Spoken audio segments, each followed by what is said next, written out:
Jazz Club.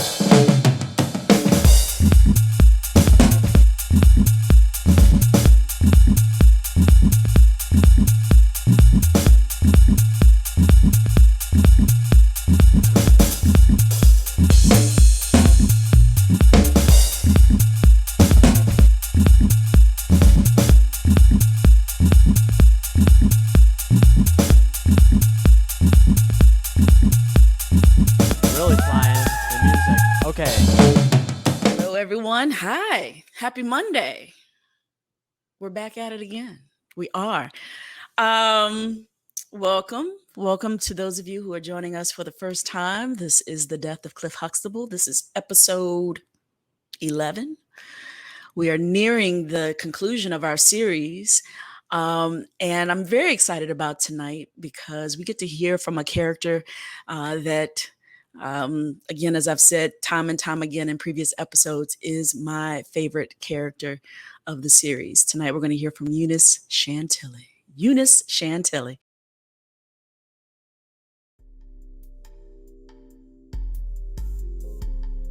Steam ascends from my bathwater, smelling of lavender and eucalyptus. My raised back, freestanding copper tub makes me feel like a queen every time I take a bath. Candles lit, smooth, soft jazz bellowing from the stereo in the background. I soak my sadness and drown my dreams of loving him. It is finally time to let Cliff go. I continue my bath, beads of sweat falling off my breast, tears streaming down my face. On the voicemail.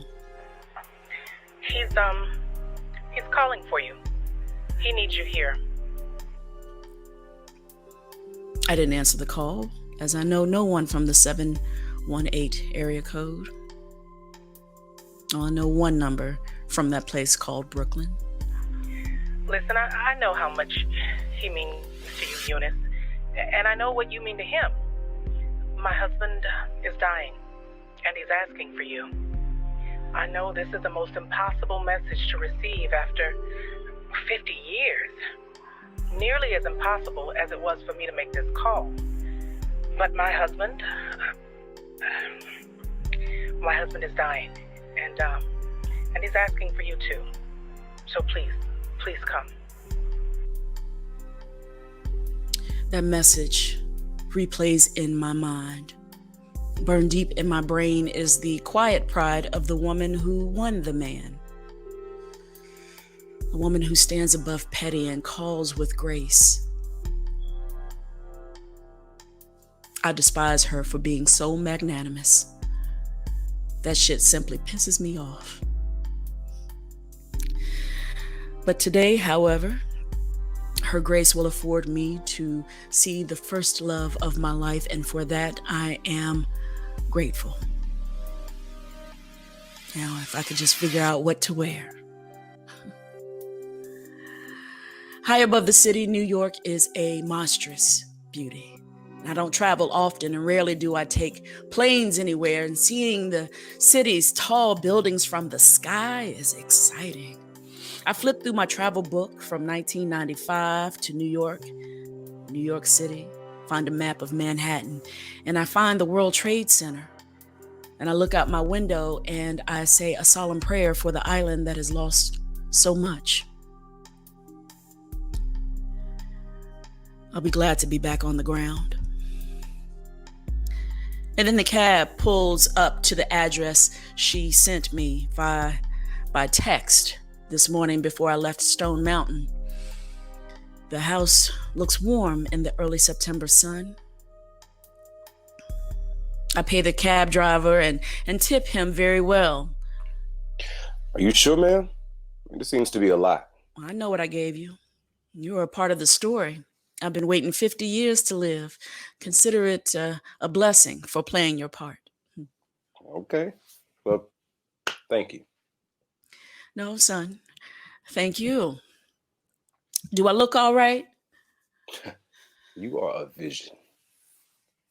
Speak plainly, son. A vision? I don't know what a vision look like. I could be rabid dog ugly and be a vision. Man, you ain't nowhere near rabbit dog. I'll tell you that. You look beautiful. I especially like that green beret. Is it wooden? Well, yes. Yes, it is. It is. It's got a stone in it and everything. My love gave this to me over 50 years ago, and I'm wearing it for him today. Well, he'll love it. I hope so. I step out of the car and close the door behind me. The cab slowly drives off, leaving me standing in the street. What am I doing here? I can't go in there. Well, I can't stand out here either. The cars are whizzing by. Step up on the sidewalk, proceed to the front door. Take one step at a time, each step erasing a decade away from him. Each step feel like a louder thud in my heart, like it's about to explode. Reaching the top, landing and raising my wrinkled finger to ring the bell, I catch my reflection in the window and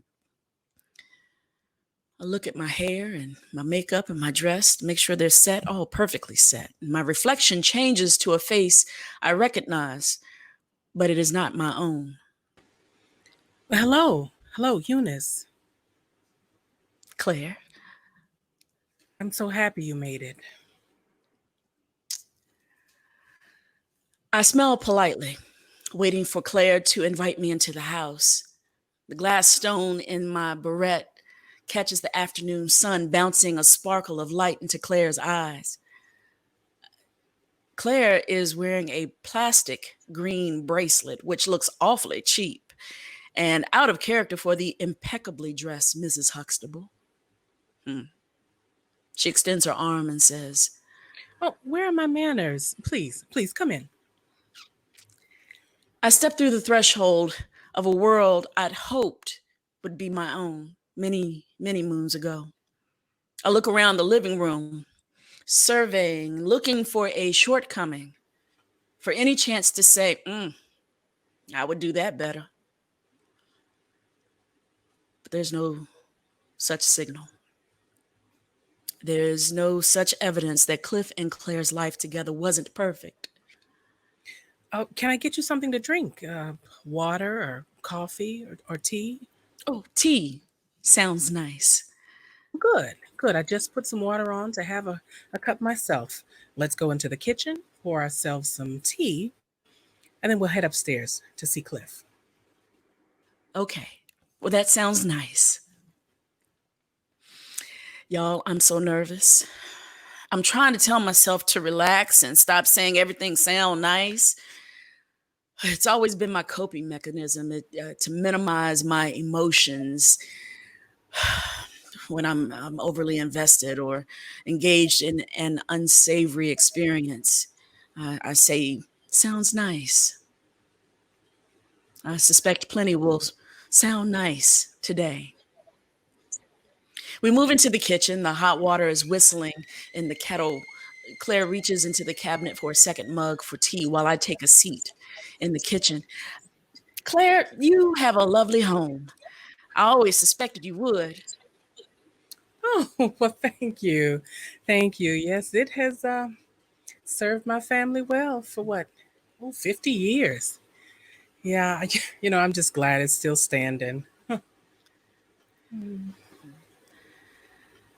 I can't stand her. I hate her with the heat of 1,000 suns. Let me tell you, she couldn't just say thank you.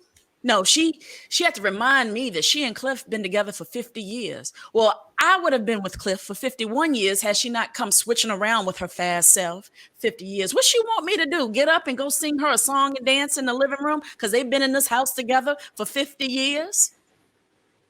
Well, Claire, it's a lovely home. And being here for 50 years, well, that sounds nice. We genteel rivals made our way up the back stairs to the second floor. I could feel my heart race and my palms moisten with sweat. I shouldn't have come. This is going to hurt too much. Passing the plethora of bedroom doors, Claire finally escorted me into the master bedroom. In bed, resting peacefully, Cliff is sleeping. Oh, his face. His face is just as I remember it. Sweet and kind. I count the constellations of moles and soft wrinkles on my love's face, but oh, he is as beautiful as the first time I laid eyes on Heathcliff. Tears well up in my eyes, for today I will lose my love again. And Claire gently shakes Cliff's shoulders, followed by a soft call to wake up. Cliff, darling, wake up. Someone's here to see you. Oh, it's okay, Claire. Let him sleep. I can sit with him for a little while he rests, okay? Well, are you sure? I mean, I can. Oh, no. Let me sit quietly with him first, if that's okay. Okay. I'll be in the next room. Call me if you need anything. Claire walks out of the room and closes the door behind her. I stand still in the middle of the room, staring at Cliff, still asleep in the bed. I look around the room, this place he spent the last 50 years with that other woman. I imagine Cliff getting dressed for work, for church, for bed in this room, settling into his bed after a long day at work. I imagine curling up next to him every night and sleeping in late with my love on the holidays and the occasional free Saturday. I imagine Cliff making love to me in this bed I stand before now.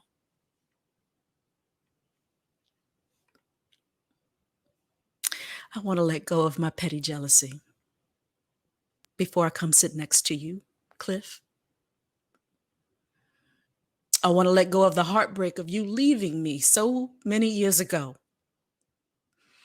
Look, I know we have both moved on and married other people and had families, but I still carry a hurt that I wasn't woman enough for you.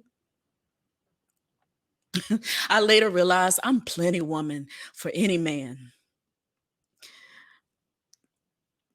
But you aren't just any man now, are you, Cliff?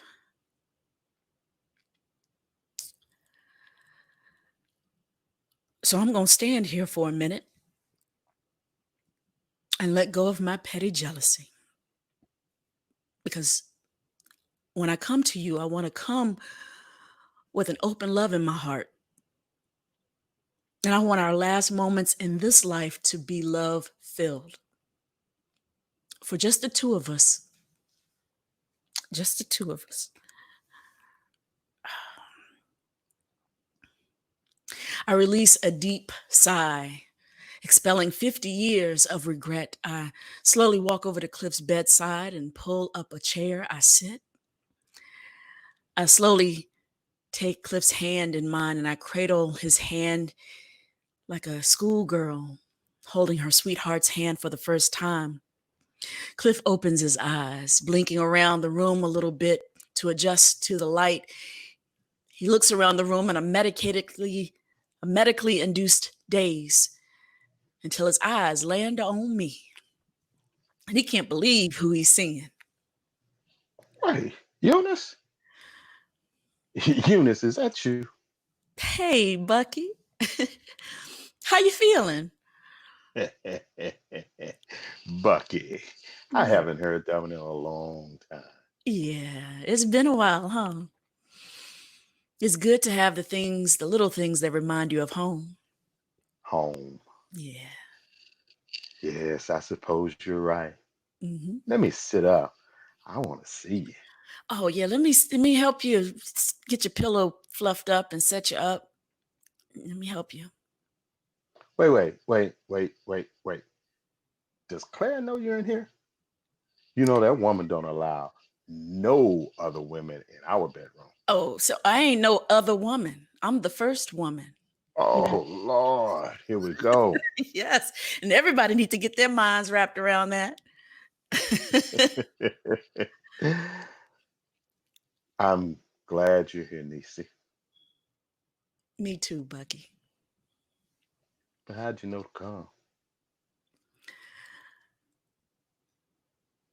Well, y'all, Petty doesn't leave a room quickly enough. I pause before answering.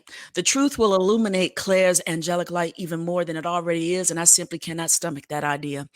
However, Claire did see fit to call me when plenty of other women would likely treat her husband's final dying wish as a delusional episode of pending death or the drugs. Claire loves her husband, and for that, and out of respect, I reply, well, Bucky, Claire, she called me. She told me you were hollering and carrying on and crying, and so I had to come. What? Yeah. I wasn't hollering and crying. Yes, Was I? Bucky. Yes, to hear Claire tell it, she said you were carrying on. She said you just had to see me. Well, I did. I had to see you one last time. Oh, Bucky, don't say that. But it's true. This will be the last time that I see you. I'm dying. And it won't be long, but I'm glad. I'm happy that I get to sit with you at least for a little while. Me too. Yeah. I like your beret. With this whole thing? Yeah. I remember you liking it at the 5 and dime back home. Mm-hmm. And I remember you ain't have not 5 nor a dime to get it for me. Yeah, but I wanted to, though. Well, wanted to and did are 2 different things, Bucky. Yeah. But I finally came through, didn't I? Yeah. For my birthday.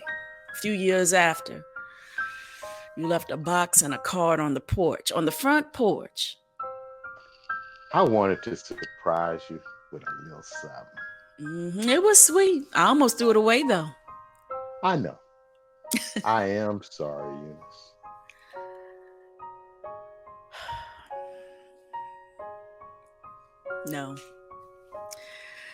No, Bucky, you're not sorry. You're not. Look, I do accept your apology. I appreciate your apology, Cliff, but I didn't come to New York to rehash old hurts. And the obligatory, I'm sorry, is not necessary. You made a choice that lasted 50 years. You and Claire were supposed to be together, just like me and Albert. And we walked the path that was laid for us. I understand that. I loved you. I still do. I love you, Bucky, and I always will.